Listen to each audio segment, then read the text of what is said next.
Yesterday, a representative and American troglodyte Paul Gosar decided to appeal to the bloodlust of his followers by tweeting out a video in the style of the anime Attack on Titan, where he and other right-wingers murder Alexandria Ocasio-Cortez, Joe Biden, and others. I'm not gonna show you the whole video, but just so that you understand the context of this, here's a bit of what this congressperson tweeted out on his official congressional social media.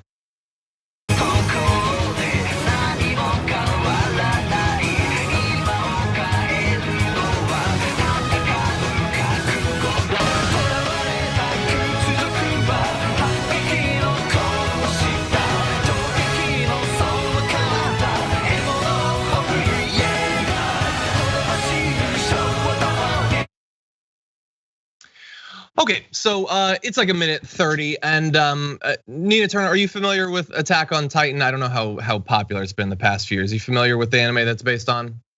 No. So the basic idea is that humanity is stuck in a walled off city, and there are these massive mindless beasts coming at it that need to be killed at all costs. So in this case, that threat that's assaulting the last city of humanity was footage of immigrants. So they are the beasts that must be murdered in the context of Attack on Titan. And Representative Alexandria Ocasio-Cortez was one of them. And a lot of the headlines about this are saying that Paul Gosar presented himself as killing AOC, which is true, his face is on there. But you'll note in that footage, Lauren Boebert is also the character that kills Representative Alexandria Ocasio-Cortez. Marjorie Greene gets to be the character that murders Congressperson Alexandria Ocasio-Cortez. Then later in the video, they do the same to Joe Biden. They kill President Joe Biden as well. So he tweeted this out, by the way, with any anime fans out there, because he definitely is an anime fan. He knows what Attack on Titan is, definitely. And that is what Twitter put up. It's hateful conduct, but it might be in the public interest, so they're keeping it up there. I don't know if it's in the public interest. I do know it's in his interest, but what did you make of this? Yeah, I don't know how that is in the public interest. And these they've really gone too far, but they are just examples of what's animating the minds of some people in this country. But certainly we want to hold elected officials to a higher standard, especially when it comes to interactions, not only with their colleagues, but even what we put out into the public domain. And this really is, and I'm being gentle here, this is really pretty much a bridge too far. It's unacceptable in every single way, and they should be checked for this. How can you serve next to somebody and you putting out that you want to be the one to kill them? And then again, marginalizing immigrants like they always do, continuing stoking the flames of the other. They're coming for our stuff. They're dangerous. The representative is dangerous, and this kind of thought process is dangerous. Yeah, 100%. Also ruins one of the few animes I've watched. I used to like that show. But anyway, as I said in the pre-show, the 3rd and 4th season also kind of ruined it for me. But anyway, so I've worked through the course of my life many jobs. Right now, I'm whatever the hell this career field is. But before this, I worked as a tutor. I've worked as a waiter in Tex-Mex, Indian and Italian restaurants. I've been a caterer. I worked at a toy store for a while. And so my question to the audience is, in which of those jobs could I post a video of me photoshopping myself as murdering my coworkers and I would keep that job? Would they still let me sell toys if I had presented myself as murdering the other people who worked at All Wound Up, the toy store in the Northeast that no longer exists? If I showed myself murdering the bartender at the Italian restaurant I worked at, would I still have that job? And look, I had a lot of responsibility as an Italian waiter. I would argue congresspeople have slightly more. So maybe the standards should be slightly higher, and yet they are infinitely lower. They're calling, we'll get to the tweets where they call for him to resign, but I'm gonna jump out in front of it and say, I don't think there's a damn chance of there being any consequences against him for this. What do you think? No, there won't. I mean, the strongest consequence that we have since the leadership of the GOP, even if they do anything, is gonna be totally superficial. The only real consequence that we actually have is the ballot box.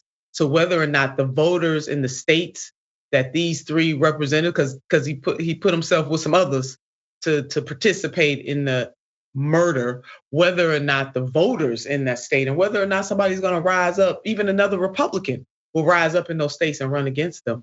That's the true consequence. And this is the guy who's his family put out an ad of like he had more family members in this ad saying don't elect him than I know of my family, and yet that wasn't enough. They said he's a monster. You can't trust him in a position of power, and they were 100% right. Maybe now I want to run against them, John. That would be great, but they'd probably have to win a Republican primary, and Paul Gosar. He isn't risking his future by doing this. He is delivering one of the only things the right wants. They want the glorification of violence. All of these viral videos are like that. If it's Trump being Thanos and wiping out half the Democrats with snapping his fingers, or the Empire Strikes Back, like the Death Star or whatever, or if it's him beating the hell out of reporters.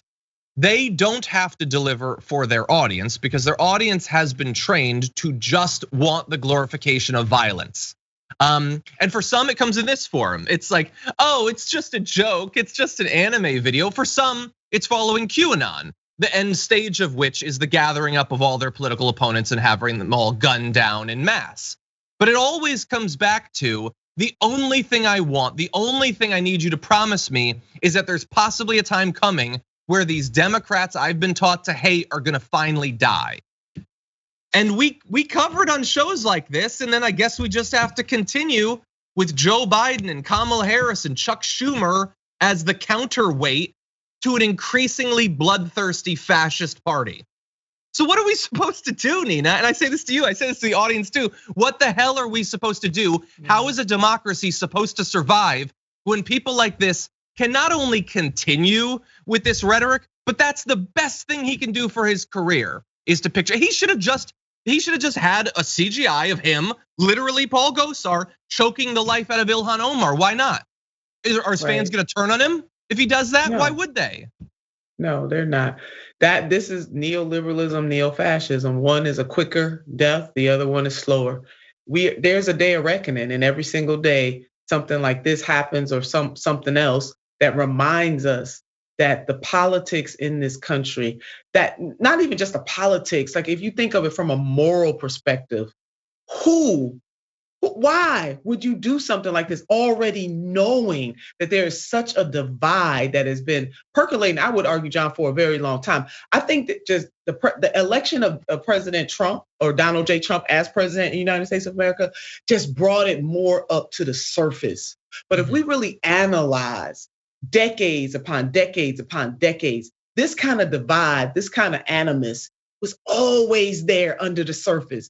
Trump just gave it permission to come to the top, and people like Gosar and the others, Marjorie Taylor Greene, the others, they keep sealing it with a good housekeeping seal of approval that allows them and the people who thirst for this to continue along this path. They are the ones that are the worst, because as leaders, no matter if they disagree with their colleagues on policy, why does it have to turn into this? Yeah, 100%, 100%. And look, I don't have a great answer to the question or whatever, but no, me either. Yeah, John, obviously but there was a time. Can I just say one other thing? There was a time when there were duels, as you know, in this country, right? The politicians would just go out and duel one another. And you would think that in the 21st century, we would evolve a little more than what we have at this point. And it is very clear that we have not. Yeah, looks like we're devolving. Look, the answer obviously isn't more Paul Gosars and Donald Trump. So that wing of this supposed, it's not even a part of the movement. It's just a grift thing. I obviously don't agree in, but we clearly can't just have the Bidens and the Pelosi's. And this is not just in this clip. We're gonna do multiple stories today. The through line of which is they will not stand against this in a variety of ways. So we have to fight off the fascists, obviously, that should go without saying, but we desperately have to get out the Bidens and the Chuck Schumers and the Pelosi's and all of them, because they will not save us from this.